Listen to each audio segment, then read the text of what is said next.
Just going to pop the amp board out.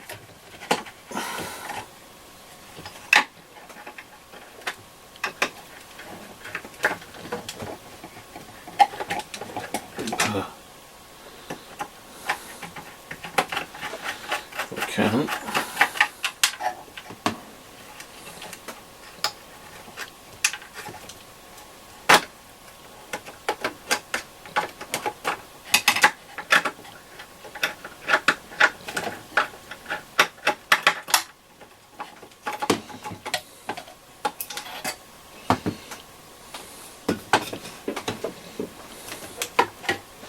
Let's put that down out of harm's way again.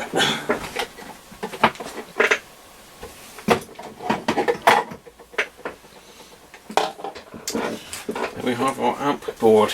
This is absolutely brimming with capacitors, this one. Capacitor City. So you've got no less than 1, 2, 3, 4, 5, 6, 7, 8, 9, 10 electrolytics on this one. And the biggest one of all is this Alka mode. We'll get all the capacitors out in a bit once I've finished recapping this one, and just see what sort of state. Oh, we've got some Dallies as well. In fact, we've got a Dally there. It looks like the guts of him are coming out the bottom. It's certainly pushed off the board anyway. Saying that, the other one's the same, so. And they're strange, 250 microfarads again. Some very strange sizes in these.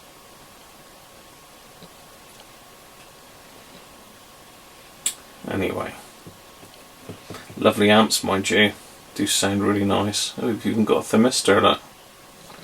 Little thermistor in there.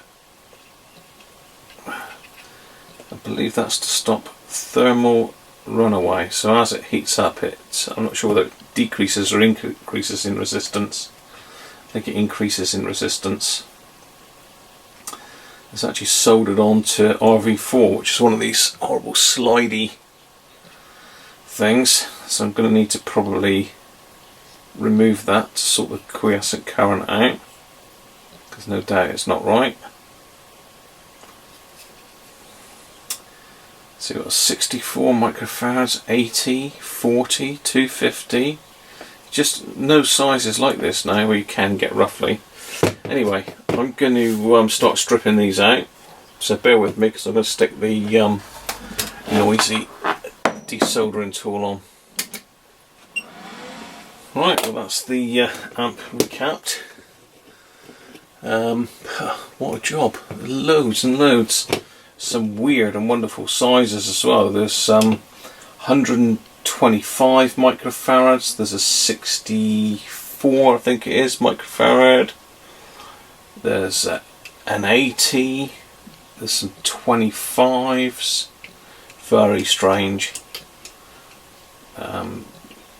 Yeah, 200s I think, no 250s and a 500. So I mean I've replaced them as close as I can to the original sizes. The 500 I've gone with 470, so that's fine. The 125 I've gone for 120. What else have we got? The 250s I've gone for 220s. So they're all going to be in tolerance. I mean, at the end of the day, there's some plus or minus 20, or in some cases minus 10 plus 50. So they should all be fine. The only one I couldn't really get as close as I wanted to was the 64. I put an 82 in there. So yeah, ideally I want to try and get something a bit better, but we'll see. We'll see how it performs. So yeah, that's that one done. So I've got a few other little jobs to do, so I'll crack on with that. So one of the issues with this one is this grill with the dents on the top here. But looking at the bottom looks really nice. So again, to keep the cost down, we're going to swap it, flip it over. Let's get my washers out of there. So it's only held in by these little bent over tags, 4 on each side. I'm just going to grab them and bend them, hopefully. fingers crossed, they'll come out. Right, zoom back out a bit closer.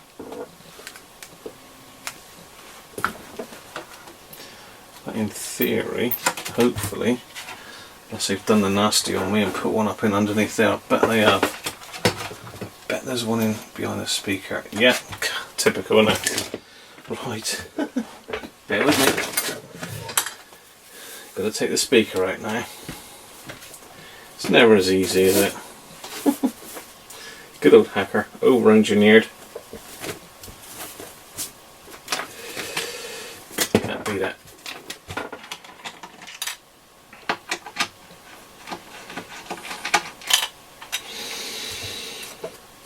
Right, so hopefully in here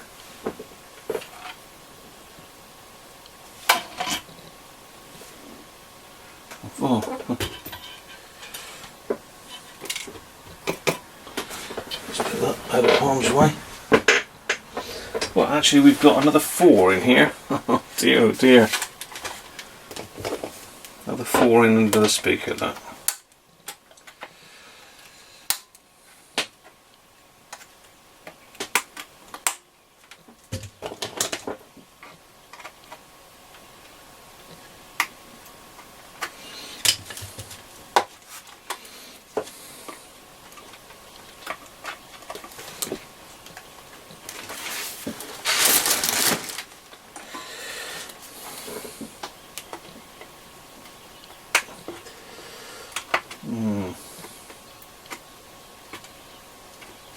Hopefully they're symmetrical.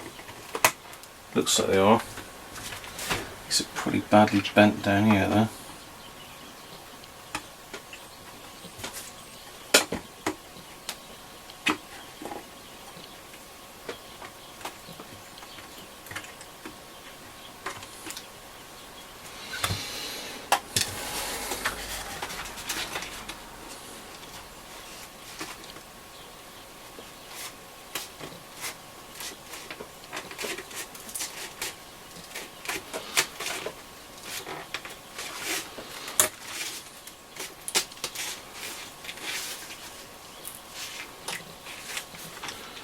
Coming.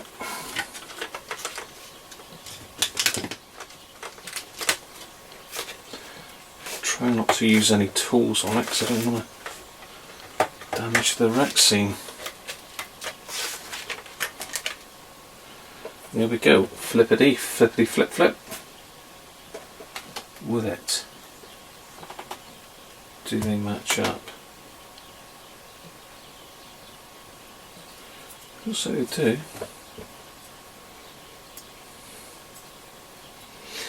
I'm going to give that a little tap out. I reckon I can improve that a little bit as I can get right in behind it there.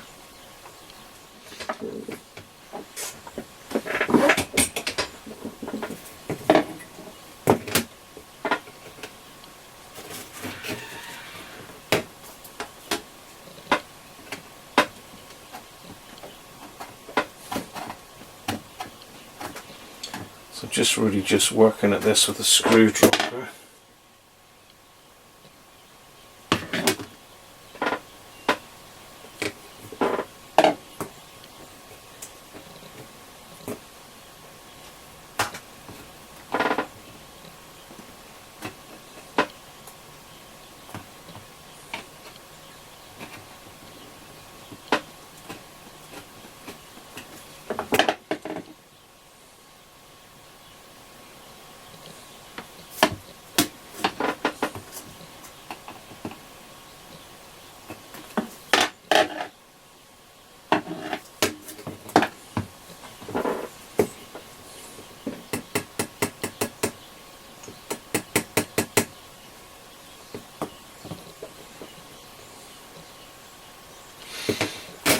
Flatter bladed one.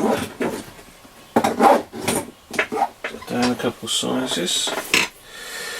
Yeah, it looks like something that's been dropped on its front by the looks of it.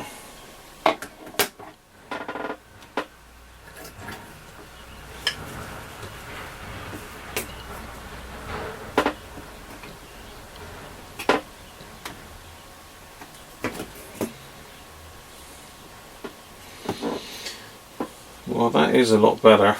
A lot better. Huh. Maybe you didn't have to flip it after all. Anyway. We flipped it.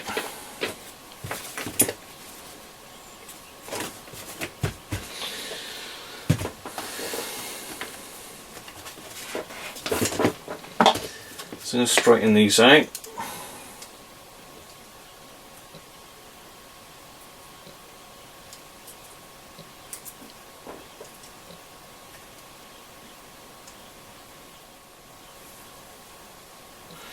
Yeah, that looks good. I'm going to give that a little bit of brass on the top because it's easier to do it now while it's off of the radio than when it's on there. It's a little bit pitted.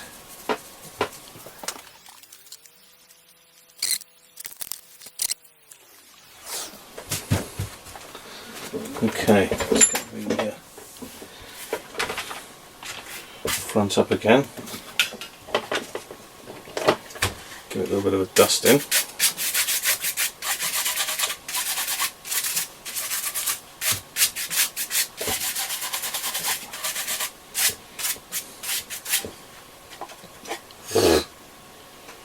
Oh, bloody hell.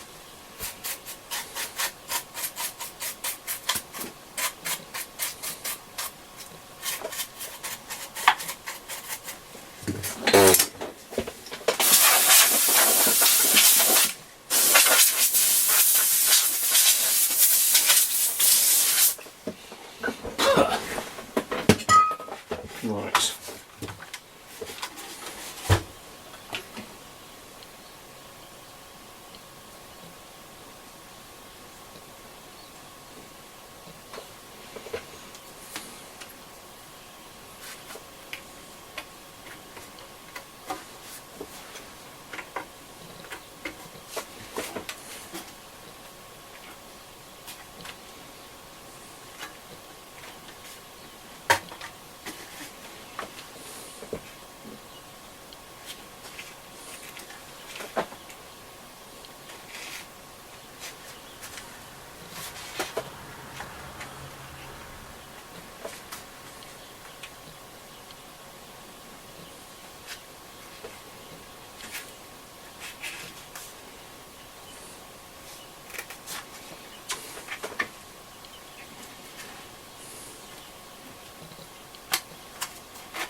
Oh yes, that looks nice.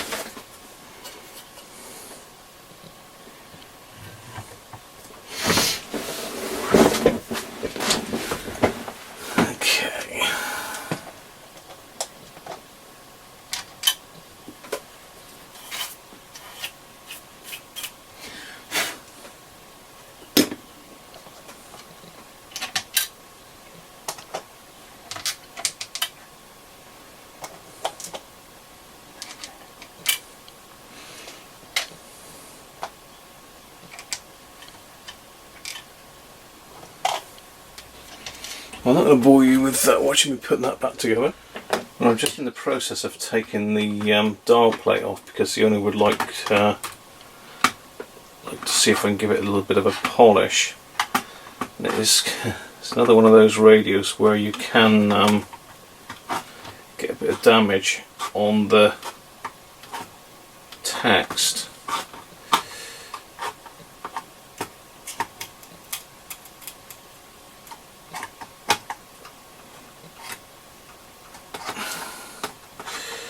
Because Hacker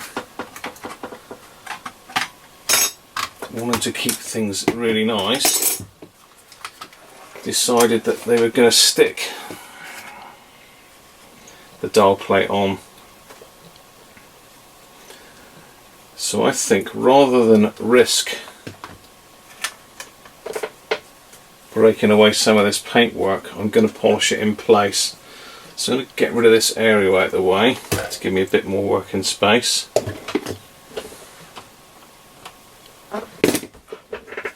Find a screwdriver that fits it. I have a screwdriver that fits it somewhere, but I've tidied myself up and made more of a mess. Ha. Where are we? Go. Off of that. Incidentally, the screw securing the FM aerial on originally was really loose, so it wasn't making good contact, which doesn't make for good FM listening.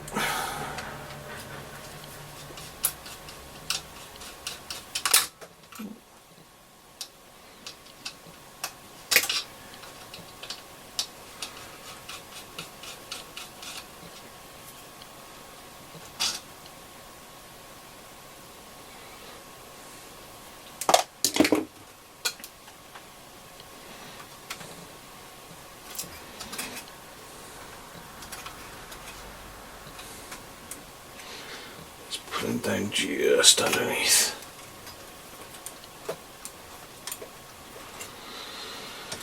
Okay.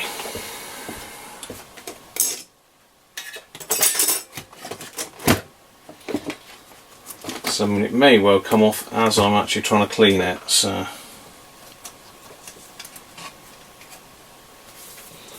but let's minimise it anyway.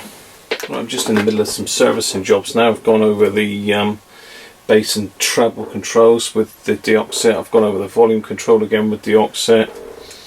I've got my oiler to go over the pulleys and all the bits and pieces inside.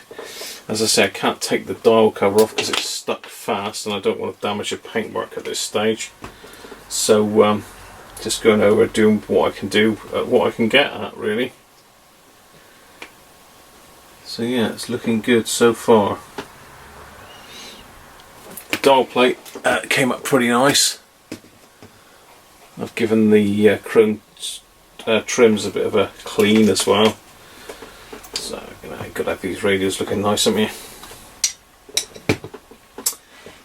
So, right, I'm just going to get oil in. A little bearing down there. Can I get at that one? Yes, I can just.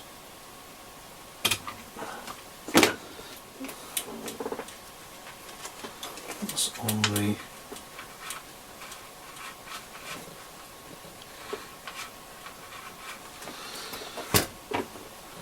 tuning. It's a bit grindy. A bit in there as well.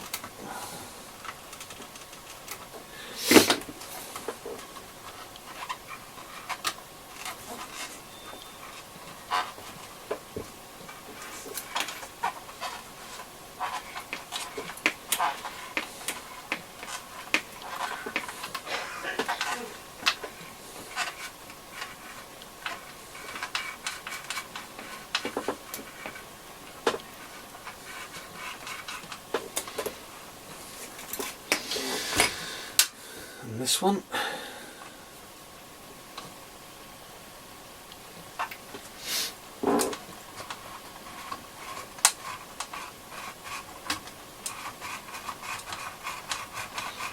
That's better.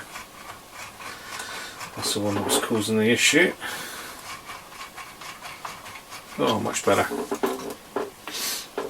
And can I get at the inside of the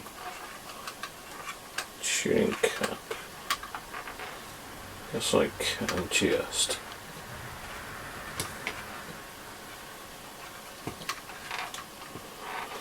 Actually, quite easily. So we've got some bearings in there. I'm going to put a little bit of grease on those.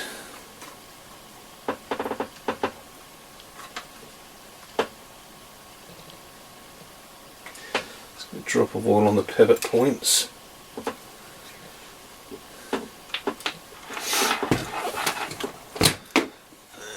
Grease.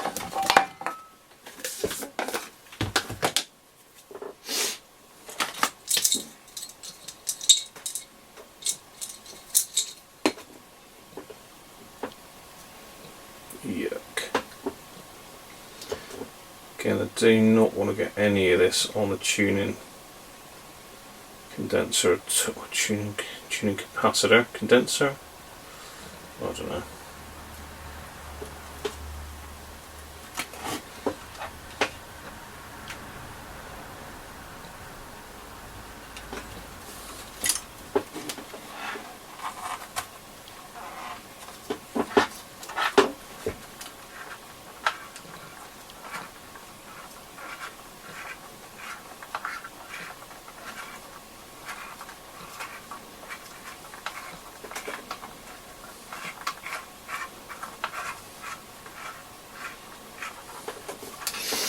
Bearing's not moving much at all, actually.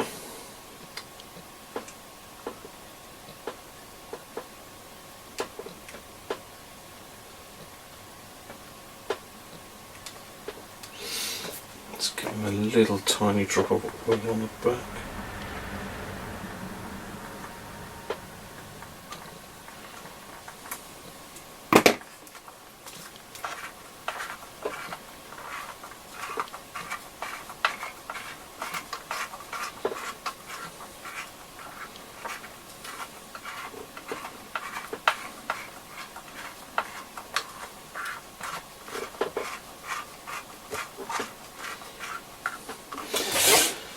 Here we go.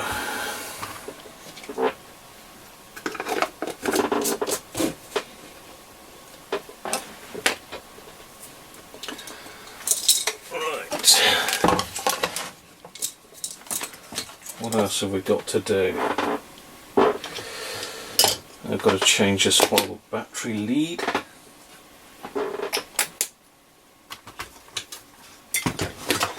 I got busy yesterday while I was waiting for a decision on this one, and if I can find it,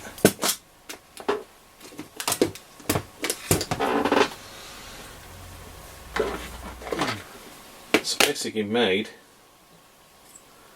a battery tab to replace one of these because it's disappeared, and also made one of these. Obviously it's not got the top on it yet, but trust me, it is a pretty good match size wise. See, bang on, the holes line up. I've checked the little nut does fit inside, so all I've got to do now is just finish this one off, really, give it a polish. You can see I've got the cutout for the spindle. Just be interesting to see if they fit. Not essential for this one, but I'm going to give it a go. Okay, well, here's my, well, I've not finished this yet, as in put any finish on it. I just want to make sure it does up, which it does. It's pretty central. Pop the top on it. Look at that. One hacker knob. Let's say you can just about see signs of where it's been 3D printed, but it is really good. So I'm going to take it down now and give it some wet and dry paper. I'm going to just use the very fine wet and dry paper, which I think I've got 400 grit. Oop. Steady. Yeah, I think I've got 400 grit. So I'm going to have a go at it with that. Then I'm going to come up and polish it and see what sort of finish I can get. This is the top off of one of my own knobs here, so bear with me. Okay, there we are. Is that the originals, or is that the ones I printed, do you think?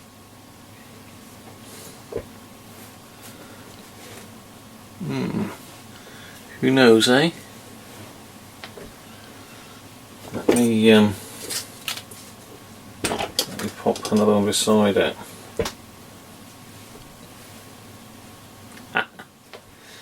Well, very slightly higher the originals, very slightly, about half a millimetre. But these are the ones I printed, and they're better than the ones that came off. In underneath, obviously it's now solid. It's solid ABS. I mean, this is the stuff they make Lego out of, so it's really tough. These are very brittle, you know. They make them with like a skeleton matrix in there. I'm not sure why that is. There must be a reason for it, but I don't know. Whether it's to make them lighter, I don't know. I'm sure somebody that knows about plastics will know why they've done that. But basically they break here on this edge. People tighten these up so much it pushes this piece and snaps the corner. Don't tighten these up mentally because you will break them. So what I'm going to do now, I'm going to do a trial fit on the top of the case and see how it looks. Right, I'm going with the trial fit now. Just put the chassis back in the case. I've just popped some felt washers on here, courtesy of John again. Thank you, John.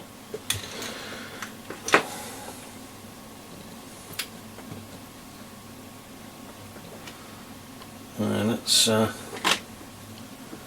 just assemble the rest of this. Well, there we are. What do you think? I haven't glued the tops on yet, but that is really, really good. I'm so pleased with that. Really pleased. There we are, 2 3D printed knobs. These are obviously the brights off of the original knobs, but I'm just going to pop a little blob of probably use clear adhesive on that. They'll peel back off again then if necessary. Yeah, looking good so far. Okay, the next issue with this one is this, a broken battery clip, PP9.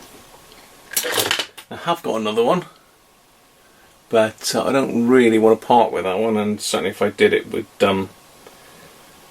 would fetch a few pounds, I expect.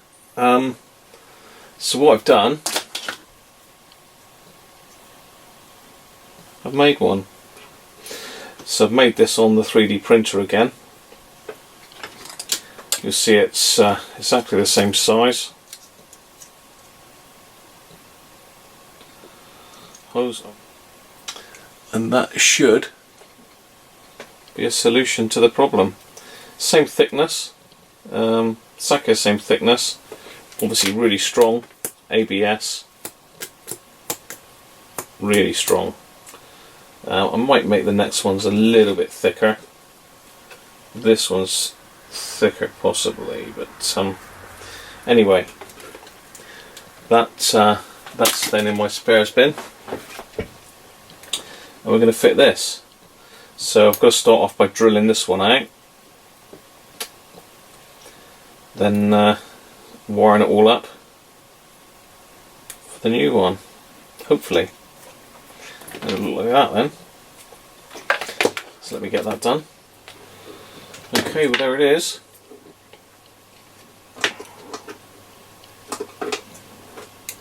One PP9 battery clip. Now I've used the one that was in there, this old red one. I've used that, and I've reused the other one that was attached there. 2 new battery tags. I think that's pretty good. It's done the job. Just make sure it fits. There we go. Another job done.